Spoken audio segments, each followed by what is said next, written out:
Kelly Sixx. Thanks for joining us on Grapple Theory. Yeah, thank you very much for having me. How are you doing? How has lockdown been treating you?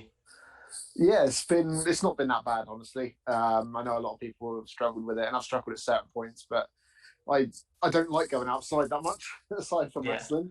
So it's been an excuse to stay inside. Cool. So in terms of your workout regimes, how have you found it with the gyms being closed? Is it Joe Wicks all the way? Mine's been quite bad because I dislocated my shoulder like the about either a month or half a month before lockdown one happened. So like with that and everything going on, I just stopped doing anything at all Right. because it was actually quite a bad dislocation this time around, and so I had to be careful. But on like the second lockdown, I just started doing home workouts and stuff. I Yeah. bought some weights from some guy. Like none of them matched; they're all mismatched things. But I just needed something, and you just yeah. So I'm trying to climb back up there again, but I miss that gym, man. I used to go 12 o'clock every day, midnight, and just have the place to myself. So I miss that. Do you find that your wrestling colleagues are doing similar regimes? Do you have a group chat that you all sort of share home workouts or? We did at the beginning, Yeah. same as everyone else. Like everyone had all these group chats and these get-togethers. That slowly whittled its way off. But yeah, you can see the people that have made their crazy transformations and stuff like that. So I know we had a brief chat on Twitter about your love for UFC. Yeah. What did you think of Khabib's retirement? Um, I think we knew it was going to happen from the moment he said it. Just he's not like he's not in it for the fame and the fortune, although that's obviously like a nice little bonus. Just the way that he carries himself and everything about him is like his family, his legacy, and they have a different way of just existing over there, don't they? So the moment he decided that he wasn't going to do it anymore, it was a given that he wasn't going to. As much as we could wish that he'd stick around, it's a shame, but I mean, it's his decision. He's going to probably go on and coach a bunch of people now, so you get to see his students come up, which might even end up being better than him. So that'd be cool. With the whole MMA and wrestling mix, obviously we've seen the likes of Lesnar, Rousey, CM Punk, Hager. They've all kind of had good careers apart from Punk in both of those senses. So it'd be interesting to see whether Khabib does take part in WrestleMania at some stage. Yeah, I wouldn't put my money on it, but I mean, it'd be fun if he did. Cool. So in terms of us here at Grapple Theory, we do want to focus on those British independent stars that don't necessarily grab the limelight. In terms of yourself and your career, Defiant was quite a good run for you. Obviously, a big tag team with Ashley Dunn as a South Coast connection. Beat Aussie Open twice. How was that? How was that run for you in that time up in Newcastle? Yeah, real good. Honestly, can't fault it. The only thing I'd fault with it is if I wish I'd put more effort into trying to do more things when I was there. Obviously, take it for granted now we don't have much wrestling going on. But yeah, the can't fault it at all. The guys that run it are great. Everyone we got to work with is great. Backstage is great. Yeah, lovely. Are you still based down south? Based in London now, just on the outskirts of London by the M25. So how was those long trips up to Newcastle on the road? It was so originally I was coming up from Southampton, and so that was like 10 hours or something like that in total, because we have to go and like pick up Ashley and stuff. And then so getting 2 hours shaved off of it was a nice addition once I moved up to London. But still, the absolute shining gem here is referee Billy Madison that used to drive us up. Cool. He did the whole thing by himself, and I'd just sit in the back on my laptop and just play Rollercoaster Tycoon. It was great. Nice. Was that, of course, on mobile gaming? Are you a big mobile gamer?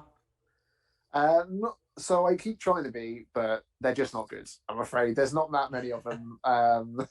So yeah, if there are good games that come out, I'll play them for a little while, but they get stale quite quickly. So in terms of Rollercoaster Tycoon, you're more of a PC, that Steam player, classic Rollercoaster Tycoon, instead of the mobile version. Yeah, the mobile one wasn't good, I'm afraid. So yeah, again, to take my laptop up there and plug it into the car and just charge it the whole way. 8 hours of like laptop gaming, it's bliss. Just going back to obviously Defiant and talking about Defiant, you faced A-Kid and Carlos Romo's Team White Wolf. Just tell us a bit about those guys and their talents. Yeah, again, two like great guys.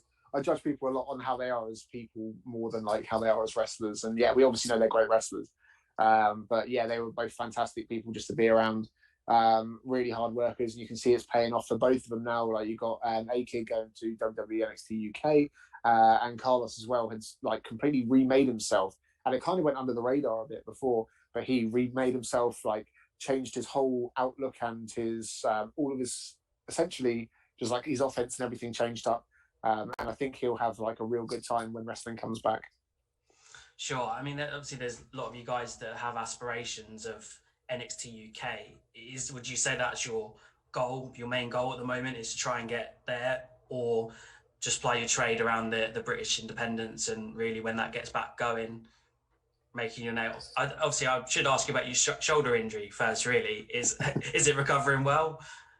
Yeah, I got cleared. Yeah, like a month ago. I'm so bad with times and dates, so I'll tell you it wrong. But like, yeah, I got cleared about a month ago to go back. It's still in the sense of like, they just want me to go and wrestle now, and if it pops out, I go back to them. I was like, well, great, thanks. But yeah, I'm good to go. Like, so now cool. I've just That's got good. That's great news. Yeah. So once you have got back wrestling again, is it going to be more singles wrestling you're focusing on? Are you going to be tagging with Ashley? Yeah, singles 100%. Me and Ashley had a good run. We enjoyed doing it.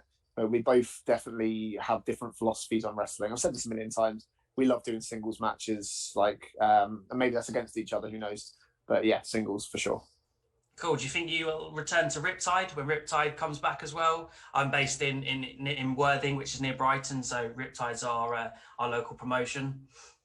Yeah, I'd love to come back to Riptide again, run by good people, which is the most important thing for me. And it's just the shows and the production level. Like I had a moan about it the other day about I've seen about camera cuts. Yeah. Just cameras and editing and everything and wrestling. It just doesn't seem to have progressed in the last like 5 years or so. But there's a few gems that get it really good, and obviously, as everyone knows that's seen any kind of Riptide stuff, they get it like dead on. Do you find with camera cuts they're having to try a bit harder because we don't have crowds? I don't think so. So like camera cuts are normally used to cover a performer's shortfalls. If it's like the same reason you use camera cuts in action movies and things like that. It's just they're there to cover up for lack of a better term, a lack of skill on the performer's part. And for the level of wrestlers that we've got now, you shouldn't rely on camera cuts anymore. You should just be able to go, here's them wrestling. And if they're not good enough to do it without that, then maybe they shouldn't be on those shows. It's probably a bit harsh to say, but the like wrestlers nowadays are really good levels. They don't need it anymore. So yeah, it's a fair opinion. I mean, you see all the zoom ins, the zoom outs, even when you're watching the likes of NXT. I'd say when you're watching AEW, they don't tend to camera cut as much. Maybe because they have got that crowd at Daly's Place in Jacksonville means they don't necessarily need to do that as much. I think it will be interesting to see once we've got the crowds back and they're not in the Thunderdome anymore with WWE, whether they do those switch outs so quickly, because I agree with you. It does put the viewing like a bit, puts you off a little bit, doesn't it? In terms of watching it, because you can't always focus on that match and the transitions and what's going on. Yeah, and some of the like technical nuances that will go completely undetected. Some people are a lot better than the footage gives them credit for, because you don't get to see the little things they do. Whereas if it's shot like a New Japan, for example, that just holds the angle and they'll follow them, but they won't cut, then you can see how technically good some of these people are. So yeah, sure. I think it'll be really good. In terms of wrestling in general, how do you feel the scene is at the moment in Britain? Hard to tell at the moment, off of the back of this last bad period. But I think it's going to spring back up again. I think it will take a couple of years to get going again, honestly, after everything that's changed. But there's no reason now that we've seen the formula that works. And so hopefully a lot of the promotions will come out and do an even better job this time around. Sure, that's a good answer. Have you got any socials that you want to plug? Just the usuals. I'm pretty much Kelly Sixx UK on everything as far as I'm aware. So have a look at all those. Can't really think of too much else. There's show dates, but I can't announce them yet. So I have nothing else to promote. But yeah.